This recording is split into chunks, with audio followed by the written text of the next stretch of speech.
मिले नहीं पंडित जी।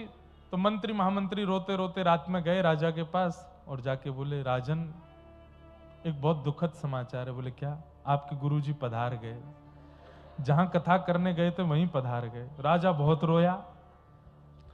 उसके बाद बोले एक दुखद समाचार और है। बोले क्या? वो प्रेत बन गए हैं और आजकल भूत प्रेत बन करके लोगों को दिख रहे हैं।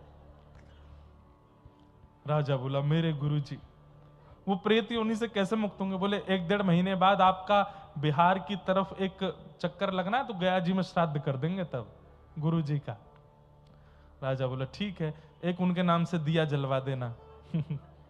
अगले दिन राजा जब निकला पालकी में तो पंडित जी एक पेड़ पे ही चढ़े हुए थे कि ये मेरे को वैसे तो मंत्री महामंत्री मिलने नहीं दे रहे, ये जैसे ही इसकी सवारी निकलेगी मैं ऊपर से कूद पड़ूंगा और सबकी शिकायत कर दूंगा।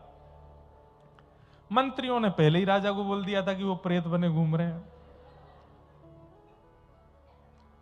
राजा निकला, आज बहुत दुखी था, पता चल गया था कि पंडित जी के परिवार बेचारे पंडित जी पधार गए। जैसे ही राजा निकला, आगे एक पेड़ था, उस पेड़ की डाल पर पंडित जी बैठे थे और जैसे ही राजा की सवारी नीचे पड़ी, ऊपर से पंडित जी चिल्लाए, राजन, अरे मेरे शिष्य देखो मैं यहां बैठा हूं, तुम्हारे मंत्री महामंत्री सेनापति इन सब लोगों ने देखो मेरे साथ क्या किया। राजा ने जैसे ही ऊपर देखा, अरे मंत्री जी हनुमान चालीसा पढ़ो, देखो गुरुजी का भूत दिख रहा है, गुरुजी का प्रेत दिख रहा है, जल्दी जल्दी भगाओ यहां से। अब पंडित जी चिल्लाते रह गए, लेकिन मंत्री महामंत्रियों ने उनसे मिलने ही नहीं दिया। क्या समझ में आई बात?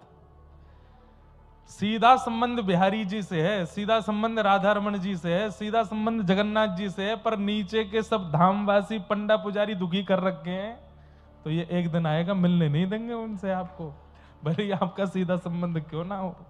इसलिए ब्राह्मणों को, संतों को, गौ को और धामवासियों को प्रसन्न रखा कीजिए, उनकी प्रसन्नता आवश्यक है। यदि वो प्रसन्न नहीं हुए तो भले ही आप कितना भी भजन करके सीधा कनेक्शन रखते हो ठाकुर जी से, वो मिलने नहीं देंगे ठाकुर जी के।